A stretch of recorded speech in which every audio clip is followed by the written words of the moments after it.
Hi, I'm Cailey, a librarian here at Mentor Public Library. And I'm Meg, also a librarian, and welcome to this week's edition of All Booked Up with Cailey and Meg, where each time we give you different book recommendations on a specific theme. Firstly, we want to say Happy New Year. This is our first All Booked Up for the year 2022. Can hardly believe it's already here.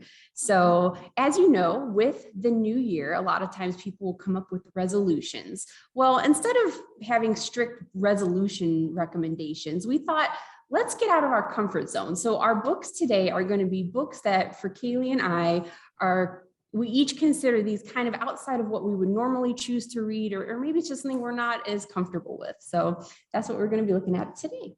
Yes. And I think, we both try to read a little bit all over the map, but I think we sort of get stuck in that comfort zone reading, those books that really just we're drawn to, the ones that we gravitate to the most. And not that there's anything wrong with that, of course, but it's always good to sort of expand your horizons and try something new. So we encourage you to do the same. And all of the books that we're going to talk about today are available here at the library in physical form, as well as online through Libby and Hoopla. All right, so where are you taking us out of your comfort zone first? Yes, so my first one is called Rock, Paper, Scissors by Alice Feeney.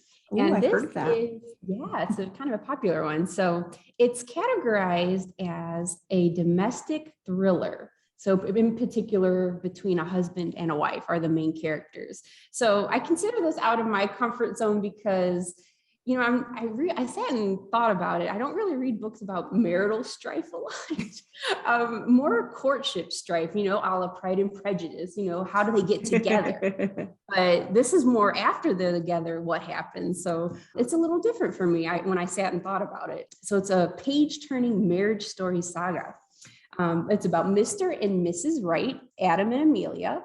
And Mr. and Mrs. Wright's marriage has been wrong for a long time. Mm-hmm. When Adam and Amelia win a weekend away to Scotland, it might be just what their marriage needs. So they've got these issues. Adam has a very, I thought, unique issue in that he has what's called face blindness. I don't know if you've heard of it. It's where you have trouble recognizing faces. So there's some people you can recognize, but a lot of times you'll confuse people together. So he has this struggle, and he even has trouble recognizing his wife sometimes. So that's going to be an issue, I guess, in a relationship. And then she sends him these letters every year on their anniversary that she won't let him read. So they both have these little quirks that, just kind of like, okay, what's going on here? Mm-hmm. But as it turns out, Adam and Amelia did not randomly win this trip to Scotland. One of them is lying, and someone doesn't want them to live happily ever after. So there is obviously this mysterious third character that is trying to thwart them. In addition, I won't spoil anything else about it, other than to say it is indeed page turning. And, the issues I described earlier, in addition to, this just marriage drama, I think it's kind of a unique, interesting read. Yeah, and it's been a very popular one this year. I know that I recall seeing quite the holds list for that title. Yeah. What about you, Cailey? So my first one I have is a YA fantasy sci-fi book. Yeah. And this is the first one in a trilogy called Aurora Rising, and it's by Amie, Kaufman, and Kristoff. You might have seen the covers of these books if you've wandered around our YA section, because they have very creepy, blacked out eyes. Yes, they do. Every time I see it on display, I stop. But so this one is sort of like a spacey fantasy series, and it starts with a bang. So the year is 2380, and there are newly graduated cadets of the Aurora Academy, and they're about to receive their first mission assignments. And the star student is Tyler, who hears this SOS call the night before the assignments are supposed to be made, and he takes it upon himself to go investigate. And, because he's been the star student and he's top of his class, he's got a little bit of a big head about himself and thinks that he can obviously do this single-handedly. But what he finds really changes everything for the world that he lives in.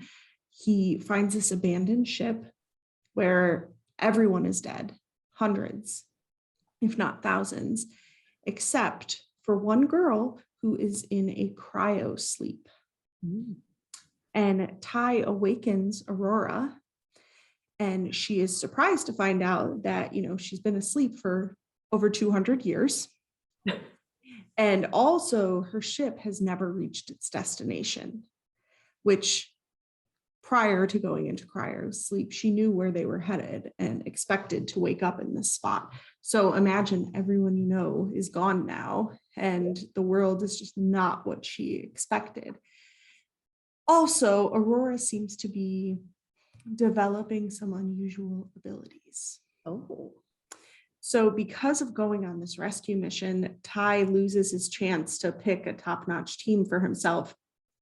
And he's sort of relegated then to teaming up with whoever's left over from the graduating class. And it's kind of a team of misfits, although, everyone has their own skills. And together with Aurora, the 7 go on a mission to, save the universe like you do. But of course, things rarely go according to plan.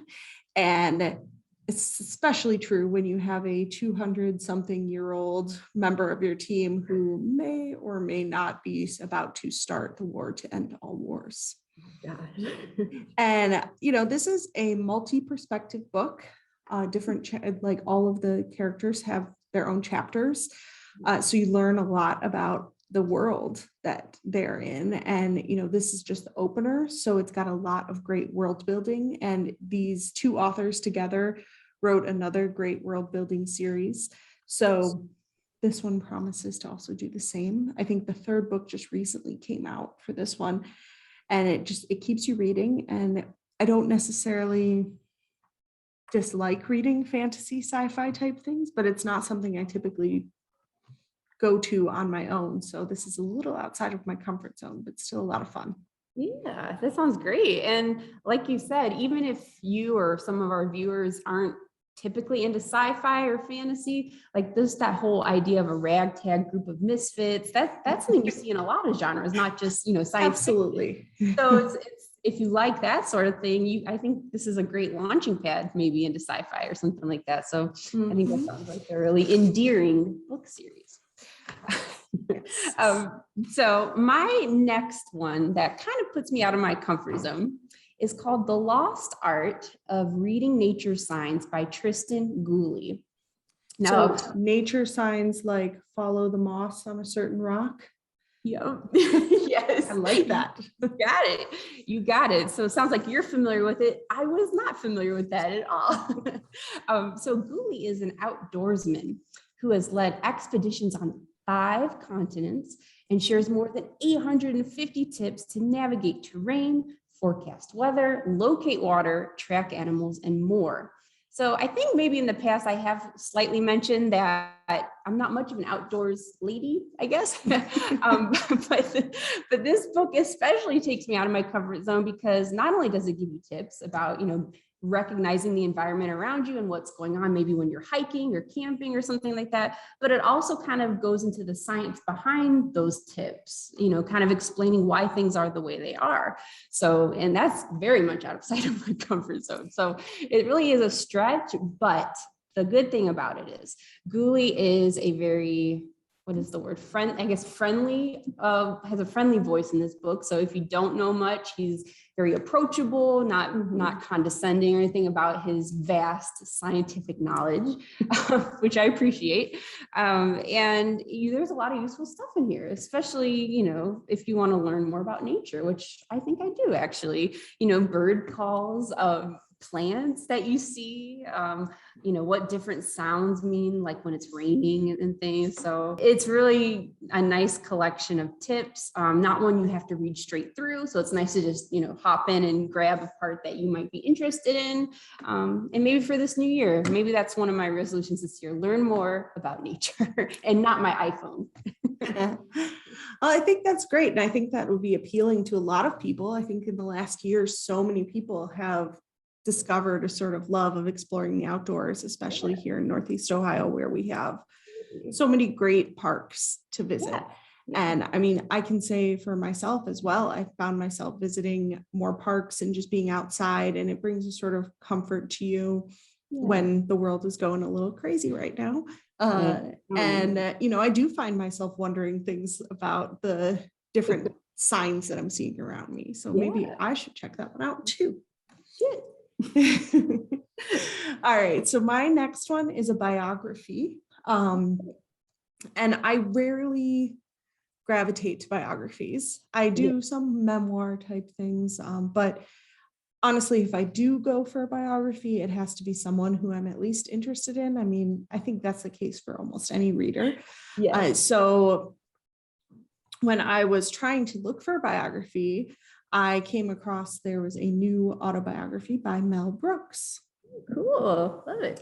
This is called All About Me, My Remarkable Life in Show Business by Mel Brooks, who at the time of the writing is 95 years old. I know. So, I mean, I have always appreciated Mel Brooks. My dad is a big fan. So I've seen a lot of his movies, and you know, he definitely gets you laughing, pushes the boundaries. And that's kind of what he's been known for. He's had really like quite the life. He shares anecdotes from every stage of his career, stories from his time working on some of his biggest projects, both in film, in TV, even in Broadway.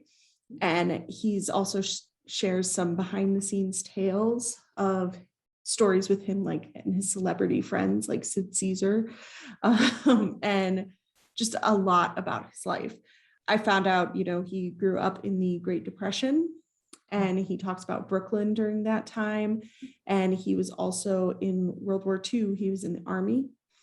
So he covers a lot of ground here. And as the book progresses, he starts to focus really in on all of the big movies he worked on, and tells a lot about how those were developed and the sort of behind the scenes tales of a lot of the funniest jokes and bits in those movies. He even tells about how he met his wife, Anne Bancroft, and it's just a delight to read if you know anything about him or have seen any of his movies, to learn more about this amazing actor and storyteller, comedian. It also reads a lot like he talks, if you've ever seen him in an interview, because he has a tendency to sort of go off on a tangent and then circle back to his main point. And a lot of the book does this as well. So it's a fascinating read about a person who I think everyone has seen something from. Yes. But a little outside my comfort zone, but a delight to enjoy.